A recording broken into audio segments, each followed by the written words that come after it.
viewers, Assalamu alaikum wa rahmatullahi wa barakatuh. Welcome to the Open Dialogue. Today we will be discussing the alarming issue of the rise of Muslims in the Western prisons.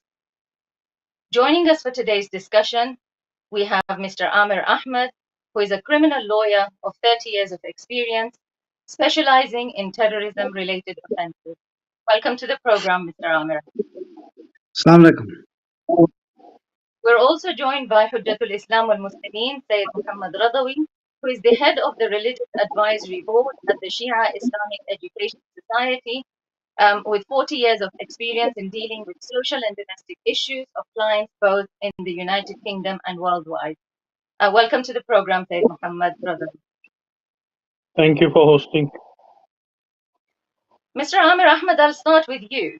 And the Yes. question is directly, is what, in your opinion, is the cause of the rise of the number of Muslim inmates in Western prisons, in spite of the Muslims being a minority in the West? Well, I would say you have to look at each country in turn, and I can't comment on other countries, but certainly in Britain, we have had a rise in population of Muslims in prison for a number of reasons. First and foremost is the Muslim population has grown. So proportionately, there will be more, by definition, people in prison because more people will be potentially committing crime. That's only part of the answer. More importantly is why are there so many more disproportionate numbers of Muslims in prison? And the short answer is they may be committing more crimes. The longer answer, or considered answer, is why are the Muslim communities they're mainly men and women finding themselves in prison more. And you have to look into the background for that. You can't simply just come out with a simple answer. And that requires consideration of how long the communities have been here, what the state of the communities are, what their aspirations are, and what are the fundamental reasons for people committing crimes. That's the short answer. Syed Mohammad Razavi, what are the factors pushing the Muslims in the West, especially the youth, to making the wrong moral choices and going towards crime? Bismillah ar-Rahman ar-Rahim. I would say that lack of moral values and training of the families and children, especially those who have migrated, becomes the major issue for that. Because most of the immigrants, when they come to this country, they are usually more concerned about earning a good living and raising their standard of life, and they neglect the family. And family is the smallest unit of the society. If the smallest unit of the society is not perfect, it is not going to produce a good contribution towards the society. So the family unit has to be sorted out. And Ulema and the Masajid and the Islamic centers have a great responsibility to educate and take care of the community members. What's the point of having a masjid and mosque that people just go in like a robot and pray and then get out and do nothing? Mosques have to play a very important role in training and educating the families, especially those who have come as a migrant from other countries. They should be taken care of more than the people who are living in this society. It doesn't mean that the locals should be ignored, and unfortunately, the resources are spent more on the migrants, and that is one of the problems of the mainstream society in this country. I have heard many people complaining that all these refugees come and take our resources. We pay taxes, and they take the advantage, and so and so. So we need to have a very balanced society where we should not ignore the ones who are suffering and have a reason why they are being led into committing crimes. And most of the crimes that are coming, I mean, even today I was dealing with a case. The person, a divorce case, the man has been imprisoned because of rape. Which shows that there was a lack of education. If you are a proper Muslim, you would know that rape is haram, rape is forbidden, and you would not go in that direction. So, basic answer is that yes, we need to concentrate more on education. Mr. Amer Ahmad, from your experience, I mean, these are not the people who are ending up in prison now, are not the first generation of migrants here. These are youth who consider themselves to be Western.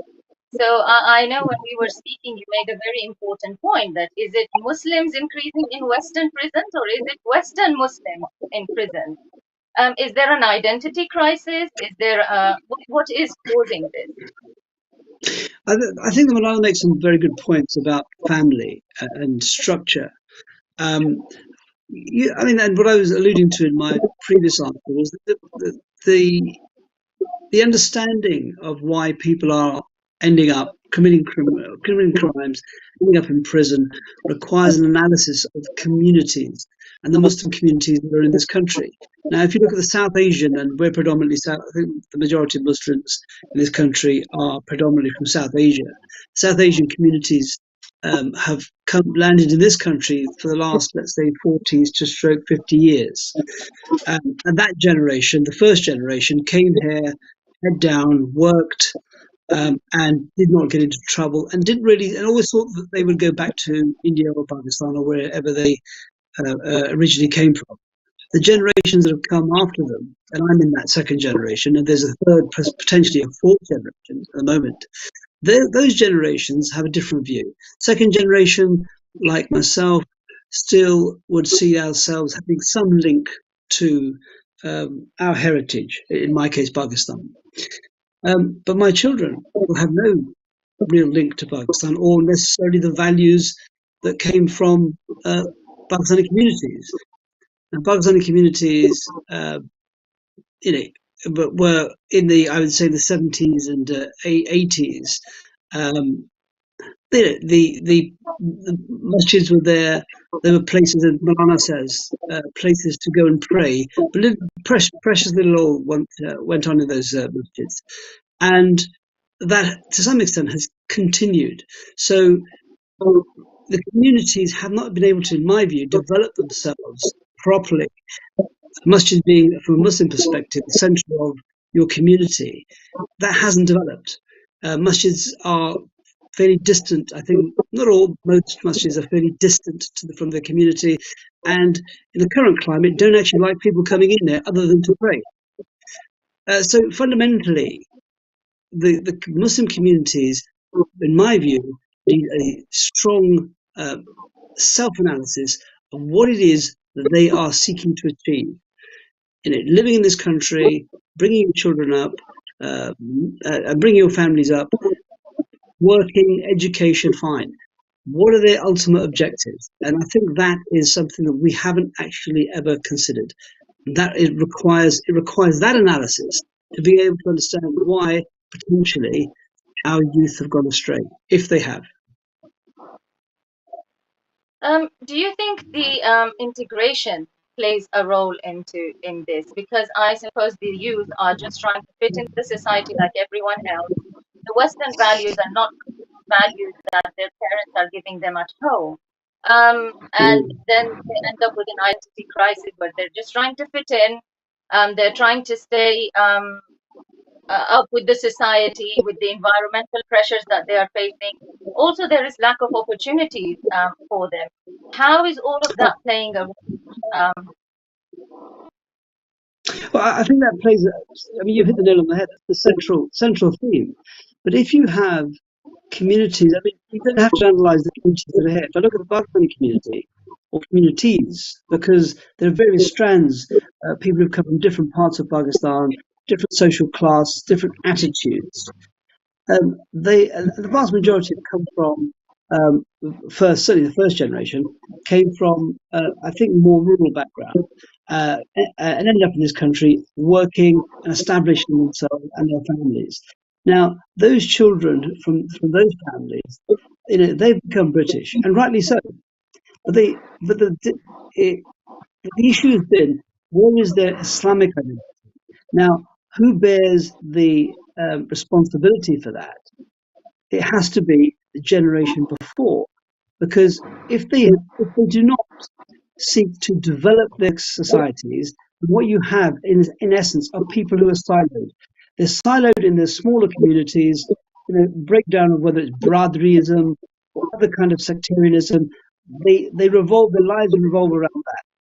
They haven't integrated in society.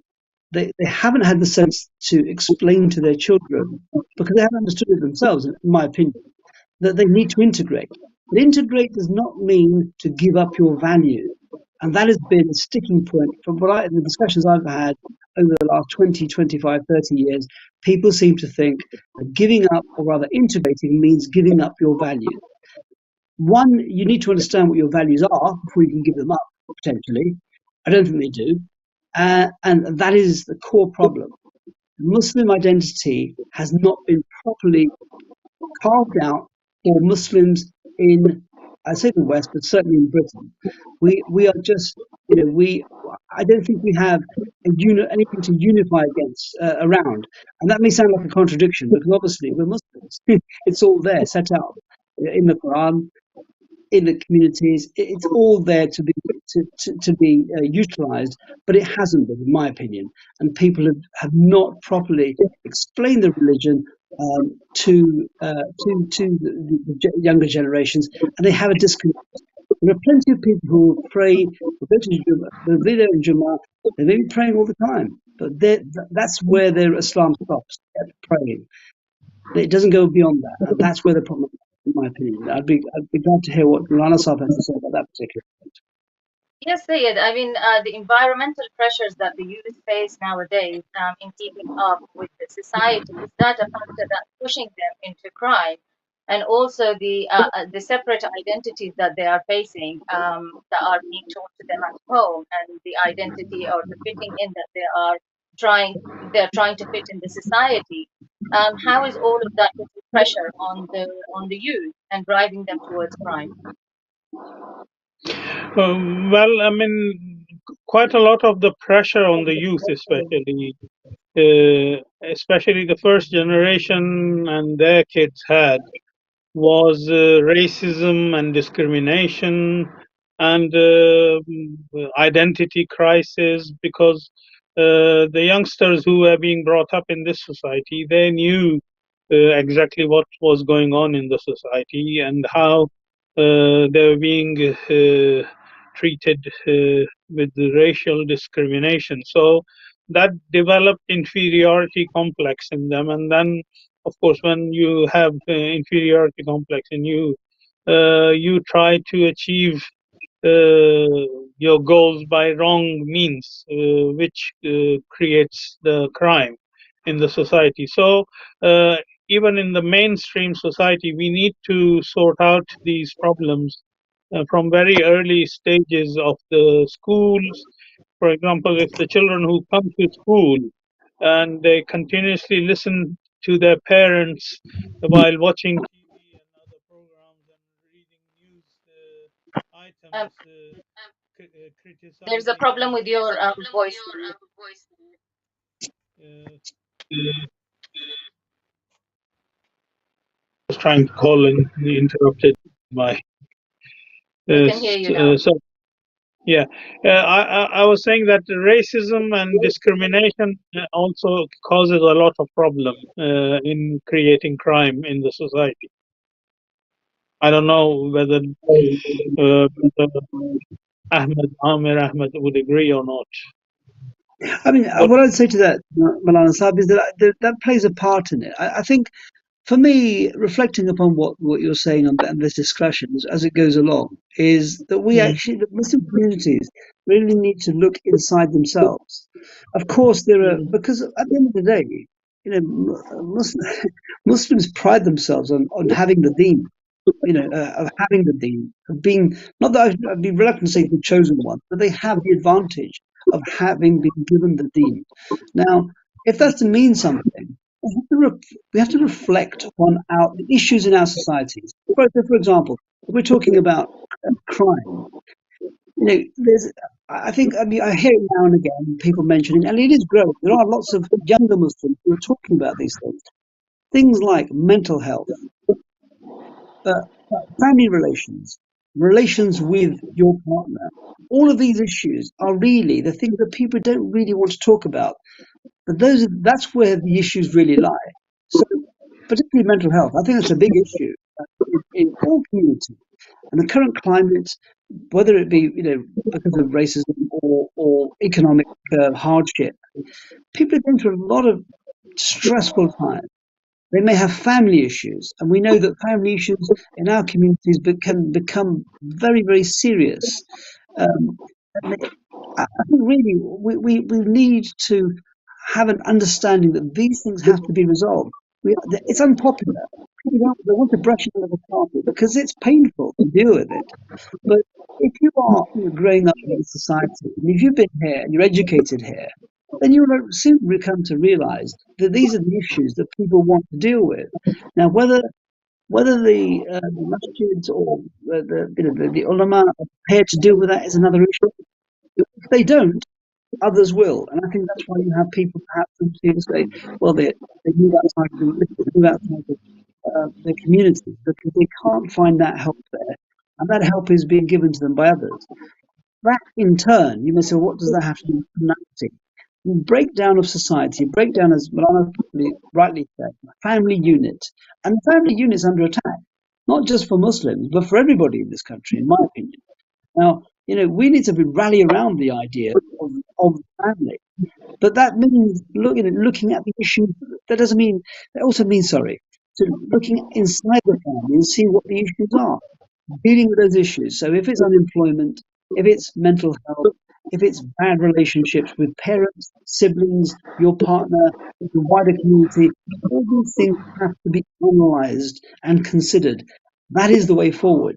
Otherwise, we'll just be a talking shop where nothing goes on, and eventually you end up losing the youth because more and more of them say, yes, I'm religious, they go for Jumu'ah, they may pray once or twice, but basically they're moving away because they don't find these solutions. The community is not producing solutions for its own problem. That is the issue.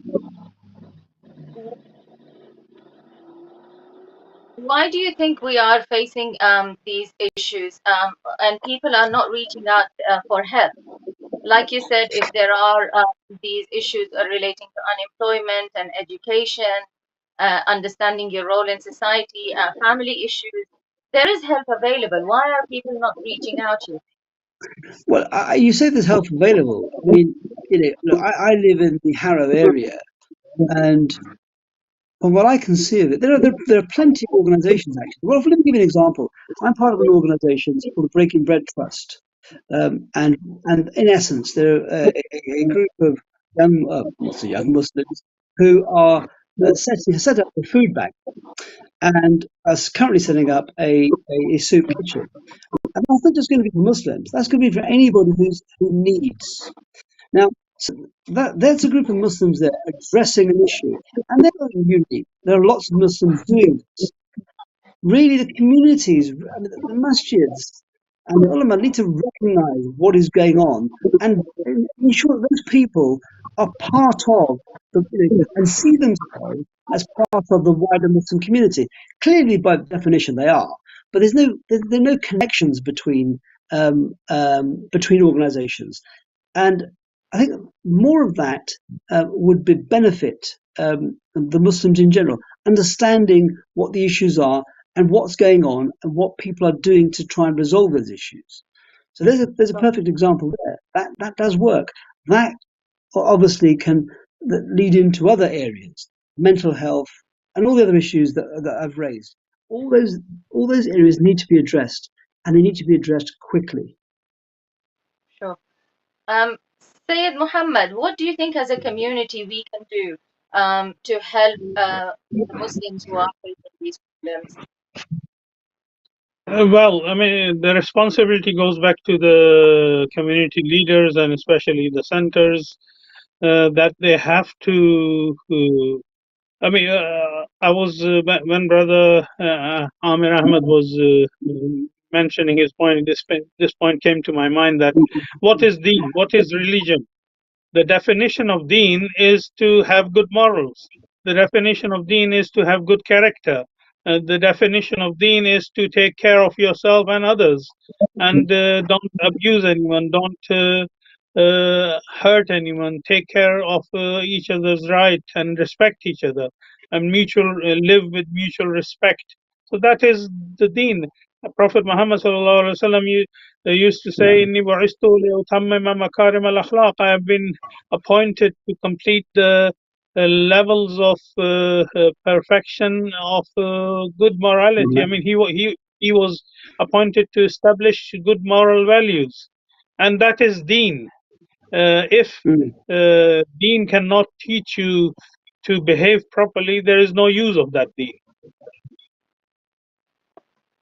Brother Yeah, Amer, if you just adjust your camera, we can't see you. I think your phone has moved a little bit. Yeah, Um, that's is that better better? now. so, Yes, that's better. Uh, Maulana, I think these things should actually, good morals and these values should be taught at home, like Mr. Amir Ahmed mentioned, but also, like you said, in the mosques and madaris. However, we find that the youth are actually missing from these institutions. So we have lectures, we have. I usually say that you can decide the future of a family by the selection of a spouse. When the youngsters are choosing their spouse, what they are looking for. If they are just looking for beauty and wealth and position in the society, you can guarantee their children will not be brought up properly because they will not be concentrating on that. When you're choosing your life partner with these points in your mind that you want to have a family unit which will be beneficial for the society, then you will choose the right partner. And especially in the case of mothers and the wives, it is very important to have the right kind of lap for the children that they are going to grow in future and take over the responsibilities in society. It reminds me of at the time when Imam Khomeini Rahmatullah alayh was captured by the soldiers of Shah. He said, "Where is your army?" He said, "My army is being brought up in the laps of the mothers," because he was so sure that mothers who are nurturing the children, they will bring the right movement in the society. So if the mothers and the family units are not good and they lack in these moral values, there is no guarantee for the future. So we have to really concentrate on not only as Muslims, even in the mainstream society, instead of introducing corruption and immoral values that are being introduced in the schools and society.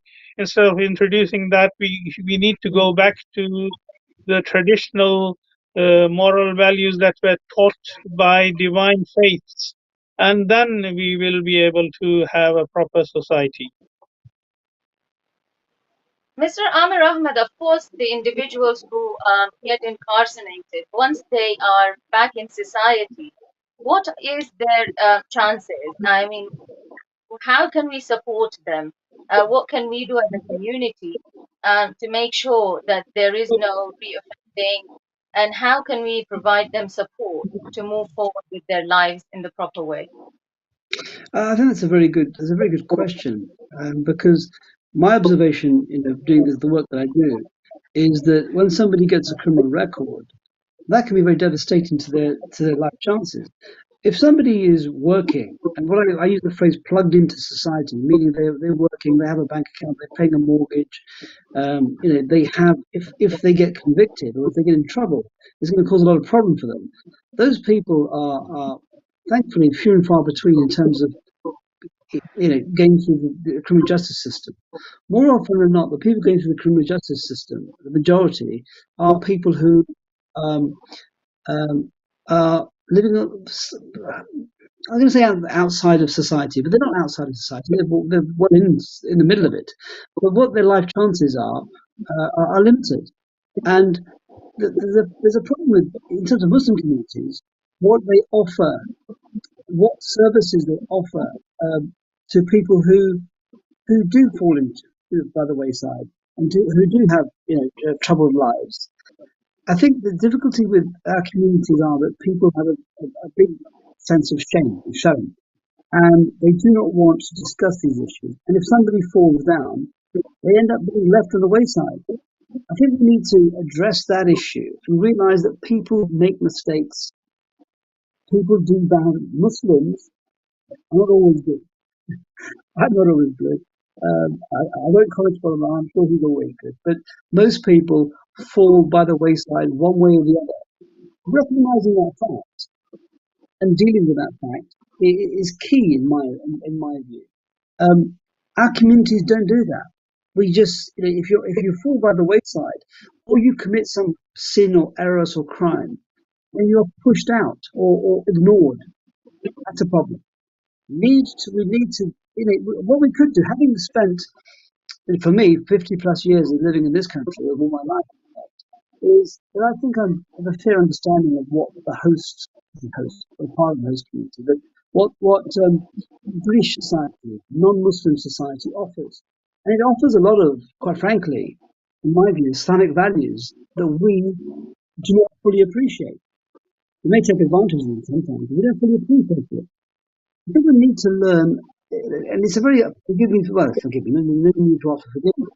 It's a very Sorry, the Christian quality of your voice is not very clear. Sorry, is that better?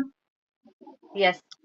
Yeah. What we need to appreciate is what appears to be a very Christian value, and that, in my view, is fundamental for Muslims, is to have a concern for one another. If we cannot have a concern for one another, then our chances of becoming successful communities is limited. And I think that's fundamental. My observation is that's fundamentally lacking in Muslim communities. We don't actually have qadr or care for one another, which is fundamental. And I know that Maulana can expand upon that.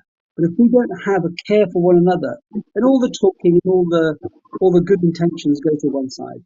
Fundamentally, we need, and it's often described as a Christian value, love of one another. And I think we don't have that, unfortunately. Because if we did, then I suspect we'd be able to help one another more. There's a lack of that in Muslim communities, in my humble opinion.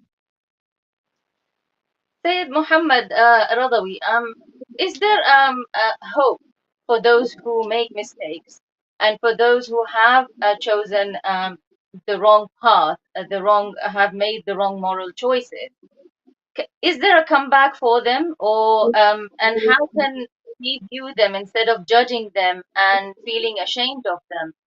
What help and can we offer them, and what message of hope is there for them as well? I think the whole system has to be reviewed within Islamic society and Muslim communities, and also in the mainstream society. If we follow the example that Prophet Muhammad said, for example, at the beginning of Islam, there were very few prisoners, and those who were put in the prisons were just places similar to the houses where people live. The prisoners used to get exactly the same amount of access to light and exercise and being in a kind of environment that a normal person would live. Nowadays, the prisons are behind the bars. You are restricted so much. You don't get training. And Prophet Muhammad ﷺ, if he had to imprison someone, he used to make sure that they are trained and nurtured and brought up properly, and then when they come out, they are a better human beings. Mm. Unfortunately, people nowadays, people when they go to the prison, they learn more, and in some cases, they even become more expert because they meet top criminals and learn how to misbehave. I personally have been in prison for different reasons, and I know what goes on in the prison and how these criminals teach their expertise to others. And when those prisoners come out, they become even more expert. So we need to completely change. Like uh, the prison is mentioned very few times in Holy Quran. It's only in the case of Prophet Yusuf that Allah Subhanahu wa Taala discusses prison, and the imprisonment of Prophet Yusuf was by a non-Muslim ruler. And then again in the prison, Prophet Muhammad sallallahu alaihi wasallam played an excellent role by training others and guiding others, and he had become a center figure for helping others. So, as Brother Amer Ahmad was mentioning, we have to re-establish care of each other. Mm. But isn't it worrying? I mean, for today's society, we're not used to having people who have committed crimes live amongst us. That's the whole point of the of the justice system, is that they are incarcerated and they are driven away from society. Is it, if we go according to this Islamic system, which is in a way a reformation system rather than a punishment system, how do you think that can be implemented in our societies? What can we uh, do as a society to bring reform in these individuals rather than just punish them and incarcerate them? It's I mean, directed to me. No, yeah, yeah. Go ahead, Brother Ahmad. all I'd say, yes, thank you, Maulana. I mean, as Malala recognised, the fundamental point is that actually we have to show a care for people. I mean, it may sound a very simplistic thing to say, but I think it really is fundamental. And I think for me, it's fundamentally lacking in our communities. That, amongst our families, of course, we care for one another, but outside of that, I don't think we really do. Um, and if we look at the non-Muslim communities, if you actually you were saying this, the society, uh, the prison system or the criminal justice system in this country, has many Islamic values in it. It has been about rehabilitation. It's only been in the last 10, 15 years the prison population has escalated the way it has, and is greater than the number of prisons spaces that there are. So before that, there was this sense of, yes, there's punishment. There's also an opportunity to rehabilitate, and that unfortunately has come out of the system because of a lack of will, financial will to provide that. Because prisons, and I was in prison today, going in and out of prisons, it's quite frankly quite shameful what's going on in prisons. It's moved backwards. The prison population is increased. Standards of ordinary prisons are very, very poor, and people are being locked up for 23 hours a day, getting some very little exercise, getting very little association, and actually, in my opinion, being driven mad. Their mental health suffers. Now, that's what's happened in the criminal justice system through lack of funding. But the actual principles that originally, or the criminal justice system had, was for people to be rehabilitated. That was a large part of it, but that's been pushed to one side for economic reasons and other reasons. So it does exist. In terms of Muslim communities, what can we do? We can show care and concern for those people who have been inside, who've been in prison, who've come out, and not to shun them and just to outcast them, because that isn't the solution. They're still part of our community. People, they need to be rehabilitated, brought back into the community. Those are things that require thinking on behalf of our communities. And if we're not prepared to do that, then we can go around in a merry-go-round of wringing our hands. It requires real work, in my opinion. Yes. Maulana, as a closing remark, giving the underfunding in the system, we have more of a responsibility as a community to step up. What would your final advice be? Well, I would like to mention that in Islamic system, there are actually narrations that when a judge goes to a town, his first responsibility is to reduce the number of the prisoners in the town, and that's what Islam teaches. So one of the biggest responsibility of a judge entering a town is that he should review all the files of the prisoners in the town and try to forgive them or reduce the imprisonment time, and introduce a structure that reduces the number of prisoners in the society. So Islam does not deny that prison is a solution, but prison creates a lot of burden on the society. It removes a breadwinner from the family. It brings more economical burdens on the treasury of the government, and it causes lots of trouble. So the solution is to reduce, first educate, then purify, then reduce the numbers of the existing prisoners. Sadly, dear viewers, that's all we have time for today. Thank you very much to both our guests for joining us and enlightening us with their views. Until